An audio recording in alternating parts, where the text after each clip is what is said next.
الکریم اما بعد، آج کے درس میں آپ حضرات کے سامنے سورۃ الانعام کا خلاصہ پیش کیا جا رہا ہے۔ یہ سورہ نزول کے اعتبار سے مکی ہے، اور آپ تمام حضرات کو معلوم ہے کہ مکی جو صورتیں ہوتی ہیں ان کے اندر میں عمومی طور پر اللہ کی توحید کا تذکرہ، ابطال شرک اور اسی طرح آخرت کے اوپر ایمان پر زیادہ زور دیا جاتا ہے۔ اس سورہ کے مضامین اس طور پر ہیں کہ اس سورہ کے اندر میں عقیدے اور معاملات، یعنی بنیادی طور پر میں نے کہا کہ اللہ کی وحدانیت کا تذکرہ ہوتا ہے، اور اس سورہ کے اندر میں معاملات کا تذکرہ موجود ہے۔ دوسرا یہ ہے کہ امت کو زوال سے نکل کر، یعنی پستی سے نکل کر عروج کا پانا، بلندی کو پانا، اگر یہ مقصود ہے، یعنی امت یہ چاہ رہی ہے کہ وہ زوال سے نکل کر اوپر کو جائے اور دنیا کے اندر میں اس کا ایک دبدبہ ہو اور اس کو مقام و مرتبہ حاصل ہو، تو دو کام کرنے، تصفیہ اور تربیہ۔ یہ دونوں کیا ہے؟ تصفیہ کہتے ہیں دلوں کی پاکیزگی کو، کہ اپنے دلوں کے اندر میں اللہ کی توحید کو ڈالنا ہے، شرک کو ہٹانا ہے۔ اگر شرک کے اوپر رہیں تو پستی لازمی ہے۔ تو امت اگر یہ چاہتی ہے کہ وہ عروج پر جائیں، بلندی پر جائیں، تو اس کے لیے ضروری ہے کہ وہ شرکیہ کاموں کو چھوڑ دے، اللہ کی ذات کے ساتھ میں، اس کی صفات کے ساتھ میں اور اللہ کی عبادت کے ساتھ میں کسی کو شریک نہ ٹھہرائیں اگر ان کو بلندی پر جانا ہے۔ تو اگر پستی چاہیے تو پھر اللہ کے ساتھ میں پیروں کو، بزرگوں کو، ولیوں کو، قبر والوں کو،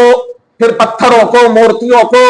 پیڑوں کو اور نہ جانے کتنی چیزوں کو وہ شریک کر لیتے ہیں، تو وہ پستی کی اور چلے جائیں گے۔ تو سب سے پہلے عقیدے کا تصفیہ کرنا ہے، اعمال کا تصفیہ کرنا ہے، اور اپنی تربیت کرنی ہے۔ کس طرح؟ قرآن کی روشنی میں، حدیث کی روشنی میں، اللہ کے بتائے ہوئے طریقے اور محمد رسول اللہ صلی اللہ علیہ وسلم کی دیے ہوئے تعلیمات کے مطابق اپنے آپ کو اس کے اوپر ڈھالنا ہے، تبھی جا کر بلندی ہمیں حاصل ہو سکتی ہے۔ اس کے بعد میں ابطال باطل، یعنی باطل کا مکمل طور پر اس کے اندر میں صفایا کیا گیا ہے، اور حق باتوں کو مضبوط دلائل کے ساتھ میں پیش کیے گئے ہیں۔ یہ سورہ توحید، رسالت اور آخرت پر مشتمل ہے۔ جیسا کہ میں نے کہا کہ توحید، رسالت اور آخرت کا تذکرہ اس سورہ کے اندر میں موجود ہے۔ اس سورہ کے اندر میں توحید و رسالت پر جو اعتراضات کیے گئے تھے، اس سورہ کے اندر میں مکمل طور پر کفار و مشرکین کو اس کا جواب دیا جا رہا ہے۔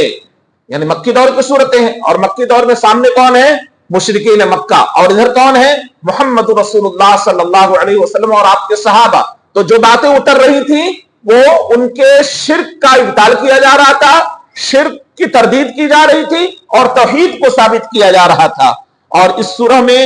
یعنی اسلوب جو تقریر ہے، حجت تمام کرنا، ان کے اعتراضات جو مشرکین کی جانب سے مسلمانوں کے اوپر اور آپ صلی اللہ علیہ وسلم کے اوپر اور قرآن کے اوپر ہو رہے تھے، اس کا جواب گویا دیا گیا ہے۔ اور اس کے اندر میں جواب دینے میں ترغیبی پہلو کو، یعنی ترغیب کا مطلب یہ ہے کہ ان کے سامنے جنت کا تذکرہ،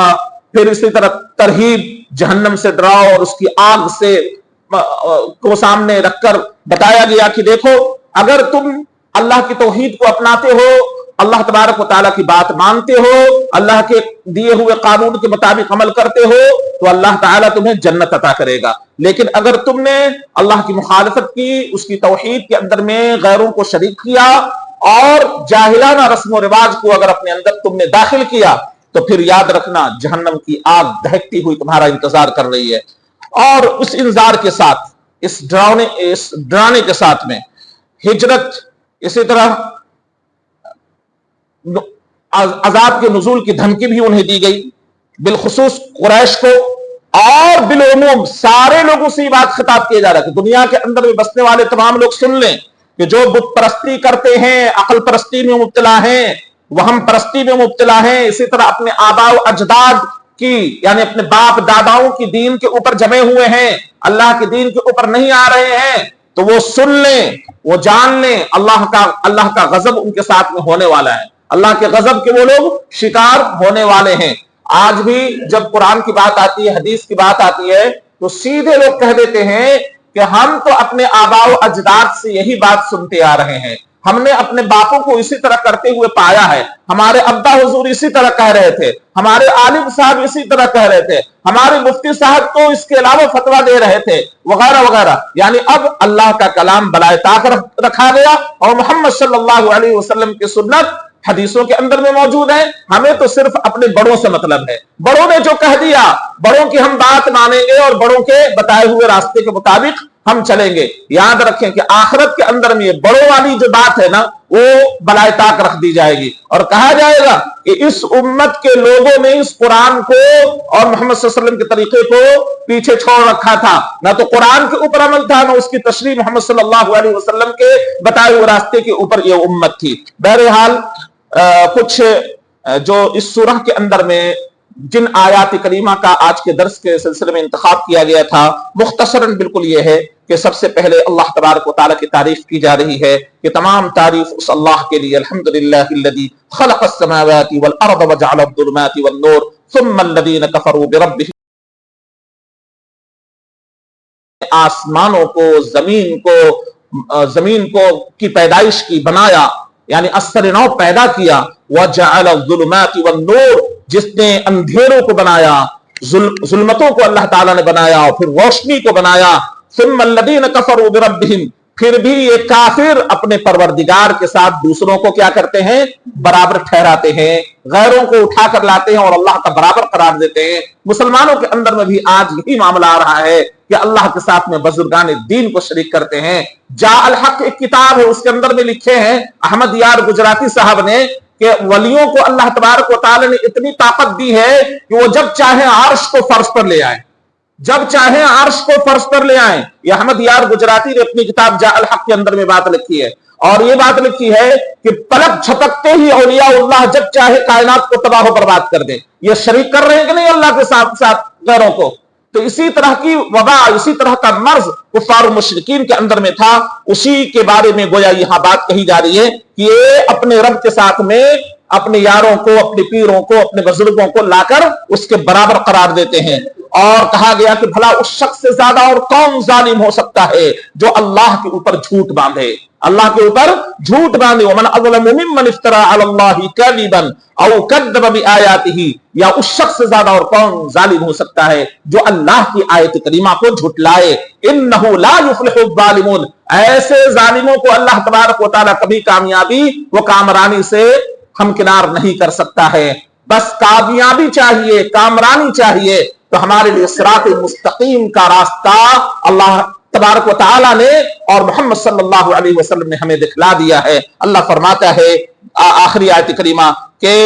इन हादा सिराती मुस्तकीमन फत्तबिऊहु वला तत्तबिउस सुबुल फतफर्रक़ बिकुम अन सबीली ज़ालिकुम वस्साकुम बिही लअल्लकुम तत्तकून, कि ये मेरा सीधा रास्ता है। अल्लाह ने बहुत सारे अहकामात बयान फरमाए और उन तमाम अहकामात को बयान करके अल्लाह ने कहा कि देखो ये शिर्क है, ये तौहीद है, अल्लाह का कानून है, इसके ऊपर चलोगे ये सिरात मुस्तकीम का रास्ता है। व अन्न हादा सिराती मुस्तकीमन फत्तबिऊहु, बस उस सिरात मुस्तकीम की इत्तिबा करो, इधर उधर मत भटको और राहों की पैरवी मत करो। वला तत्तबिउस सुबुल फतफर्रक़ बिकुम अन सबीली, वरना और राहें तुम्हें सिरात मुस्तकीम से भटका देंगी, सीधे रास्ते से हटा देंगी, कुरान और हदीस के रास्ते से हटाकर दूसरे रास्ते के ऊपर ले चलेंगी। और इस आयत करीमा को रसूलुल्लाह सल्लल्लाहु अलैहि वसल्लम ने बहुत सहल अंदाज में समझाया। एक हदीस है, अब्दुल्लाह इब्न मसूद रज़ियल्लाहु अन्हु हदीस के रावी हैं, बयान करते हैं कि अल्लाह के नबी सल्लल्लाहु अलैहि वसल्लम ने एक लकीर खींची और कहा हादा सबीलुल्लाह, यह अल्लाह का रास्ता है, और चंद लकीरें दाएं बाएं खींची और कहा हादिही सुबुलुन, ये बहुत सारे रास्ते हैं, हर रास्ते के ऊपर शैतान बैठा हुआ है और यदउ इलैहि, अपनी तरफ बुला रहा है। फिर इस आयत करीमा की तिलावत अल्लाह के नबी सल्लल्लाहु अलैहि वसल्लम ने की और कहा कि बहुत सारे रास्ते हैं, उन रास्तों के ऊपर चलोगे तो ये रास्ते तुम्हें सिरात मुस्तकीम से हटा देंगी। अल्लाह तुम्हें सिरात मुस्तकीम की वसीयत करता है, बस ज़ालिकुम वस्साकुम बिही लअल्लकुम तत्तकून, ताकि तुम मुत्तकी और परहेजगार बन जाओ। तो लिहाजा पता ये चला कि अगर आपको मुत्तकी बनना है, परहेजगार बनना है, तो अल्लाह का बताया हुआ दीन, अल्लाह का रास्ता اسی راستے کے اوپر چلنا چاہیے، غیروں کے راستے کی پیروی ہرگز نہیں کرنی چاہیے۔ اس سورہ کے اندر میں جو بنیادی باتیں تھی جو آپ کے سامنے پیش کر دی جا چکی ہیں، اللہ تعالیٰ سے دعا ہے کہ اللہ تعالیٰ ہم تمام لوگوں کو صراط مستقیم پر چلائے، صراط مستقیم پر جما دے، اور مرتے دم تک صراط مستقیم پر قائم و دائم رکھے، آمین یا رب العالمین۔